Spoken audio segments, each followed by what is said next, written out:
खुद आदि शक्ति प्रज्ञानी है, तेरे भाग्य की लला निशानी है।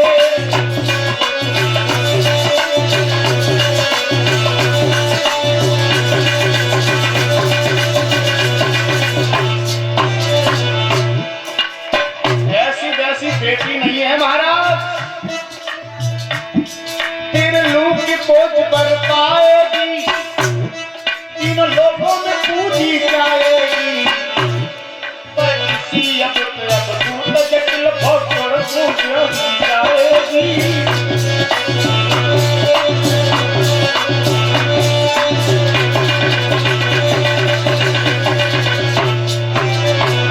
बेटी आपकी बहुत अच्छी है, बहुत अच्छे लक्षण हैं, लेकिन एक भी ग्रह दचों का दे रहा हो। जाके नाम तो बहुत अच्छे अच्छे होंगे। हाँ, शैल कन्या, शैल पुत्री, हेमनंदिनी, हेमतन्या, तरह तरह से लोग इनके नामों से इन्हें बुलाएंगे, उसी नाम से जाएंगे। लेकिन मुख्य नाम क्या होगा जानते हो? क्या गुरुदेव? पार्वती जी। पर एक बात याद रखियो, फक्कड़ के साथ ब्याह हो जाको जल्दी को।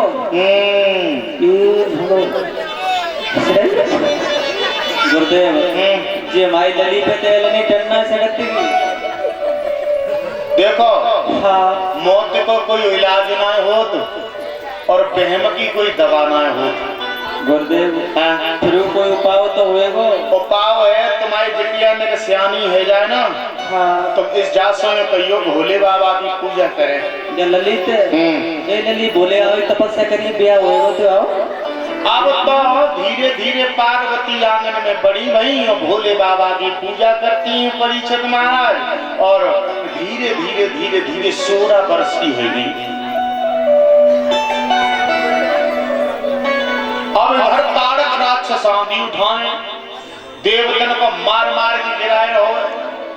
एक इंद्र इंद्रासन छोड़ के भाग गो, क्योंकि उसे तो यही वरदान प्राप्त है कि भोले बाबा का पुत्र ही मार सकता है और कोई मार ना सके। तो भोले बाबा को ब्याह ना है बहु।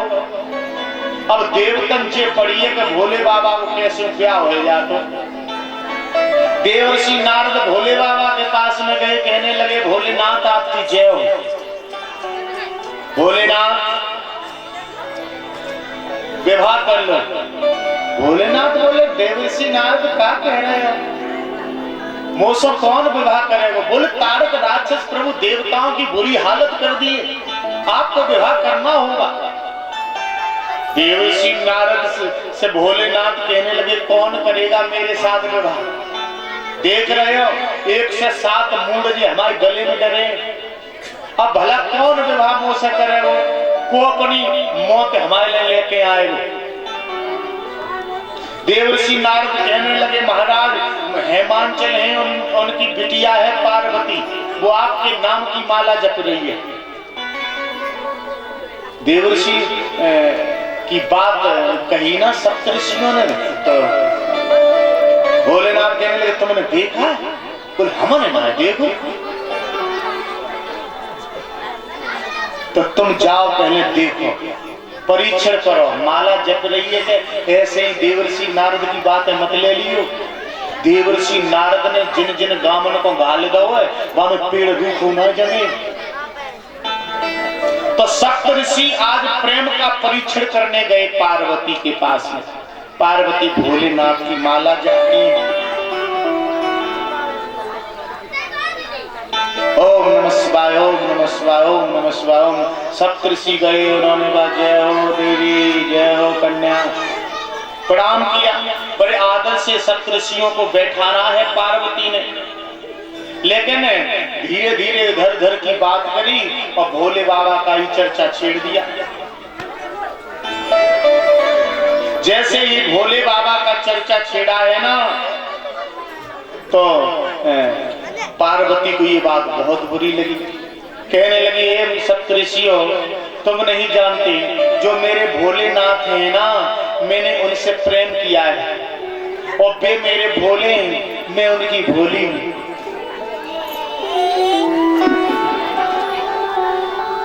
सप्तऋषि कहने लगे तो भोली भोली के चक्कर में न गई हो, तो बनाई भोली बन जा। अरे तुम्हें शादी करने तो हम किसी दूसरे इंसान से कर दे, भोले बाबा के पास का है बता? घर नाय, द्वार नाय, मढ़ैया नाय, रहबे को ठौठरिया नाय, समाधि लगा ले तो 80-80 साल लगाए, रात 87 साल। बेचारी सती हती, रो रो के मर गई। मैं तू दया नहीं आई उनके दिल में, और ताकि संग तुम ब्याह करो।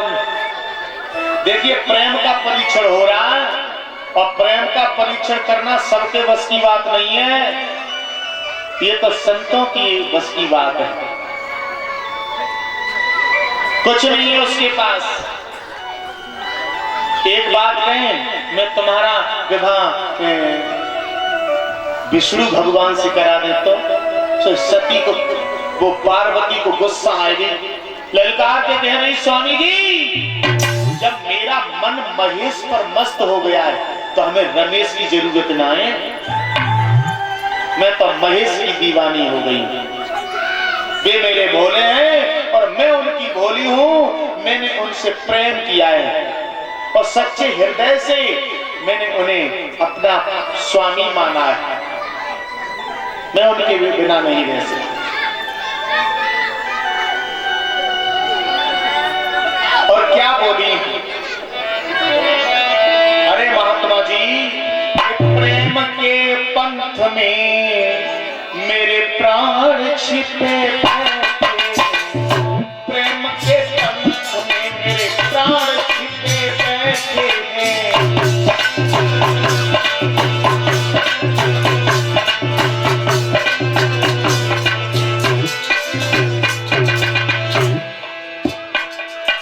प्राण छिपे बैठे हैं, अरे प्राण छिपे बैठे हैं। स्वामी जी हम तो अपना भाग लिए बैठे हैं, हम तो अपना भाग लिए बैठे हैं।